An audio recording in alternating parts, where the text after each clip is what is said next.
Hey, do you see that? Makes you want to punch something, doesn't it? Guess what lives in there? Oh dear.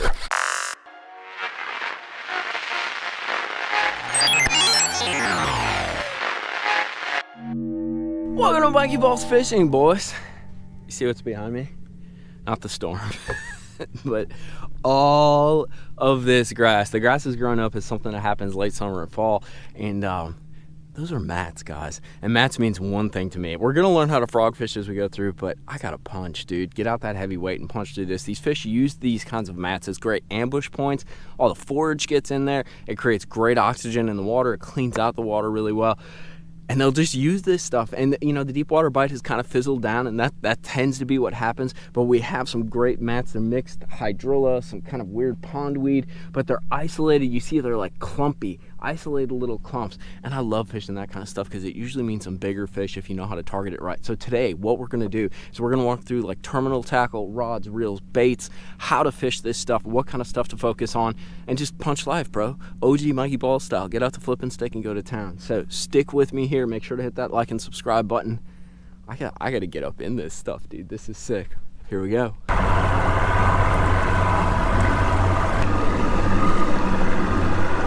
lot of grass.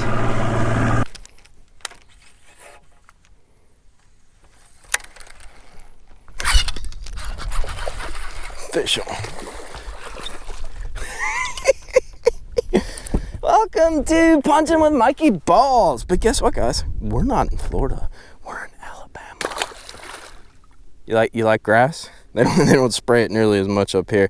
We got a nice mix of hydrilla, and I don't even know what this other stuff is called, but we are flipping 1.5 ounces Hawg Tech, a 711 TI heavy, and we're going grass fishing, boys.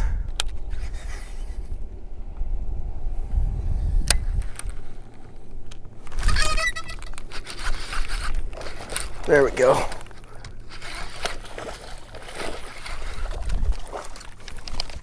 It's a nice 3.5, 4 pounder. Let's drop the power poles real quick. Guys, we're just pitching this 1.5. God, these fish are so angry. And we're throwing to this hydrilla that's mixed with this pond grass right here. And you can see it, it's all matted out, but we're just picking out little domes, little points, little stick outs. I love this kind of fishing.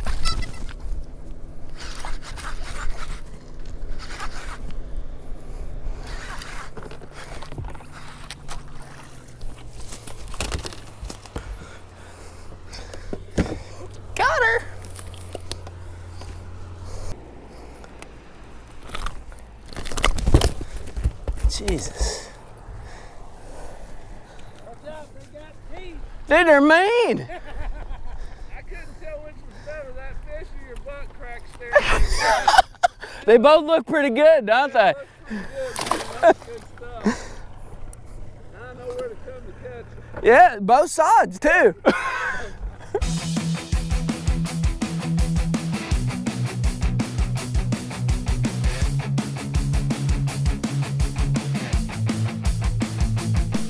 So many baits.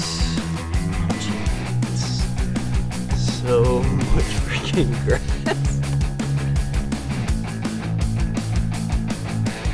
So let's take a second and look at what we're fishing and talk about like the cover.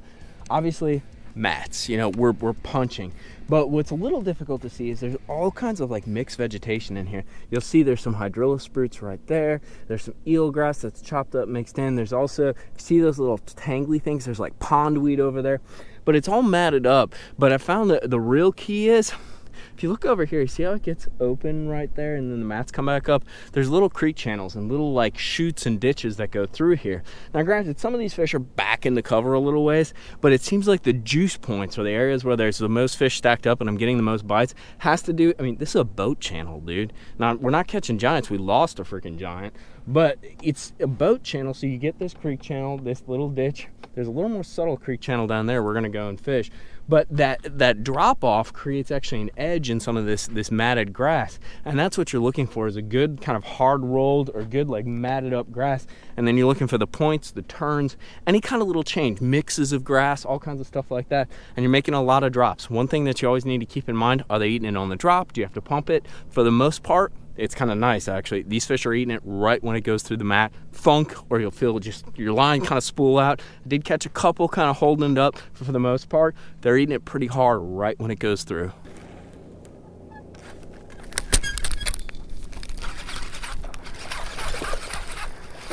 Got them stacked, guys.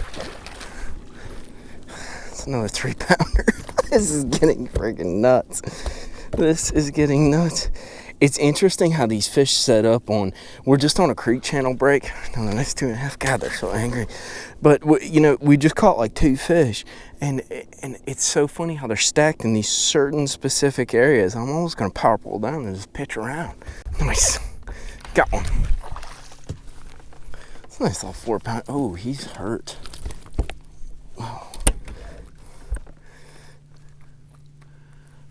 Flipping grass on Lake Guntersville, guys. That guy's beat up. We're gonna let him go. All we're doing is we got 1.5 ounces. I'm gonna rig it up for you real quick right here. 1.5 ounces. I'm using a stinger. This is actually the bait the Costa was one on last year, flipping mats. My buddy Kyle Walters. I got a 4-aught Strike King Hack Attack hook. It is snelled on 65-pound braid. I'm just gonna bring it on through. You got a 1.5 ounce Hawg Tech tungsten weight with double bobber stoppers right up here that you slide down. You want to leave like a little inch space right there, and 711 Ti heavy. One thing we always talk about is snelling a hook. So here's how I do it. You bring it through the eye just like that, and then you're gonna make a nice little loop and you pinch it right there, and then you're gonna wrap it 1, 2, 3, 4, 5, 6, 7 or 8 times. And then you're gonna bring that line right back through that loop, give it a lick, and cinch it down just like that, and then tighten up with your teeth. Make you go to the dentist. And what that does is when we slide our bobber stoppers down, you can see immediately that hook will just kick. See how it kicks out like that? Boop, kicks straight out, miss less fish.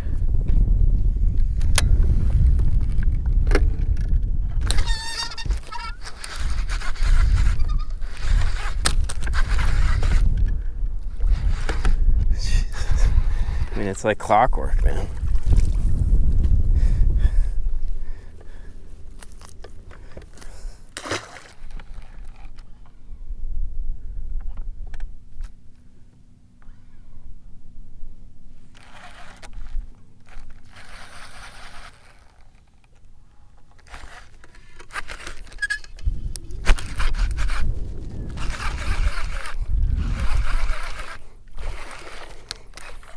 Nice one.